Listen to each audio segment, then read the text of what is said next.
Now, but how do we help ourselves? Because again, people are saying that cyber use itself is not well controlled or well managed. So, is there going to be any forum where the possibility of, besides what you say you do, try to train the kids on how to use those things, would there be any forum where some of you who are training others can begin to sit down together and say, okay, look, let's find a way to superintend what happens on the cyberspace?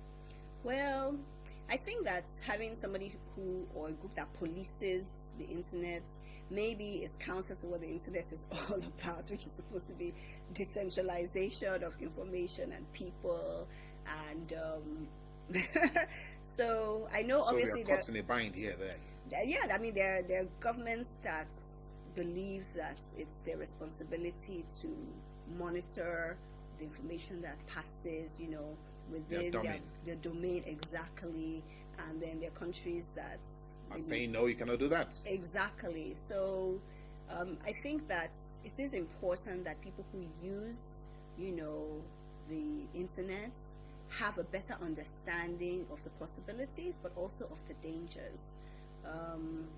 In terms of having a group that actually polices, I'm not sure how I feel how that's about going to that. work. Yeah, and I'm not sure how it will work as well.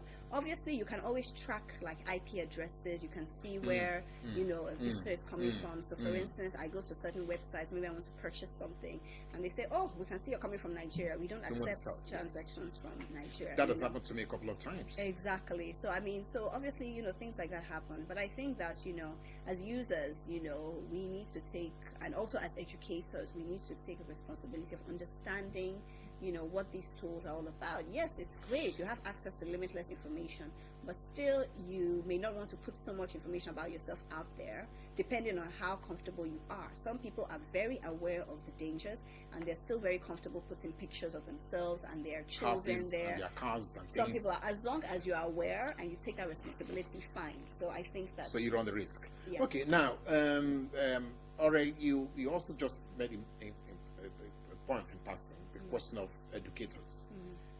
Many of our teachers, even in universities, they don't know anything about the stuff you're talking about. So are you doing anything to help that, to bridge that gap? Because, I mean, it's just showing that some, university graduates, they come out, it's only when they come out from university that they even know how to run a computer. So how can we bridge that gap?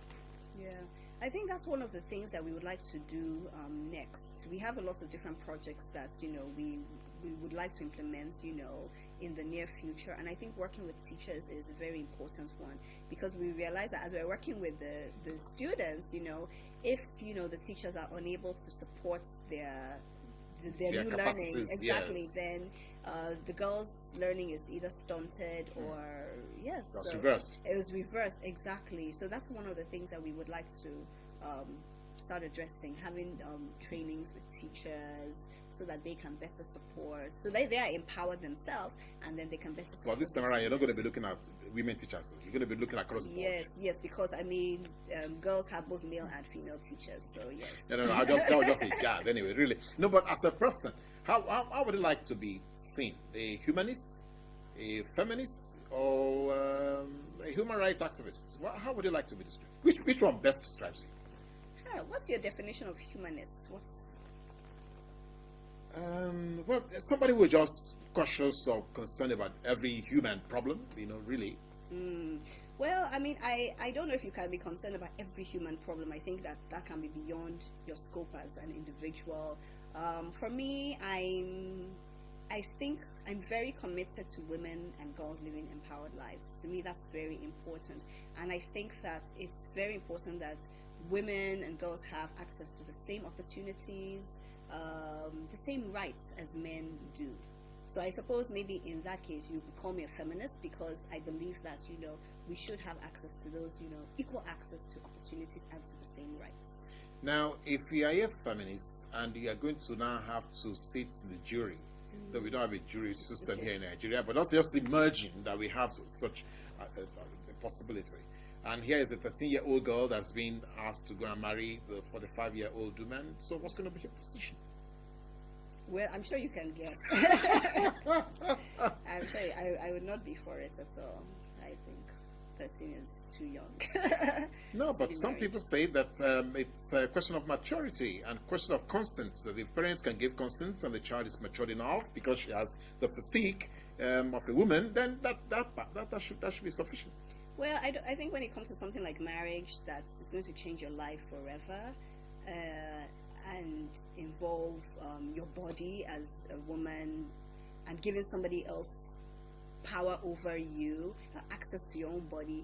I don't think that anybody has the right to give consent on somebody else's behalf, especially a minor. I mean, I don't think that is right, and I don't think that it's possible for a girl of 13 to give consent to something like that, because at that age, She really doesn't know anything. you really don't know what you want. I mean, even at 18, a lot of young women still don't really know what they want. So I think that's too young, and I don't think that you can judge a woman's maturity or a girl's maturity by her body, because her body, that could be just maybe hormones, like the food you eat has changed, has made you develop faster than you Your would age, have. Exactly, yes. your age, exactly. So I don't think that's a judge of. I like that. Now, but let's talk about women again and ICT. So how are we going to encourage more women to get into technology, not to be scared of dealing with computers and not to be locked down, just doing pinging?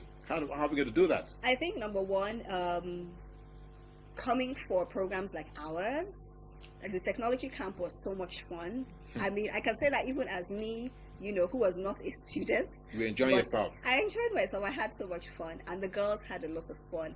I mean, they learned things that they could never imagine. On the graduation that we had at the end of the camp, we had an exhibition where we set up laptops and the girls were showing the things that they had created. Yes, they did. It was really amazing. And people could not believe that. What? A girl had designed a calculator. So basically you would input numbers and it would come up with the results, Girls had designed beautiful websites, and the girls displayed the films that they had shot, they had edited. I mean, it was really sophisticated work.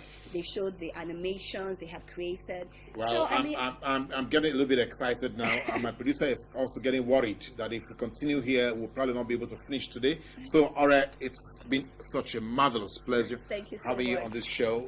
We enjoy that. I hope that next camp, you're going to do it for boys and for men, and not for girls anymore.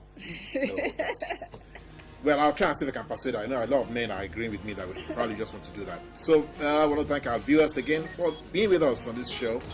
We've had Somolu talking to us about W Tech. So for you young girls, don't forget about that. Try and reach. You didn't give us a website. Maybe we should just mention your website. Yes, it's w-teconline.org.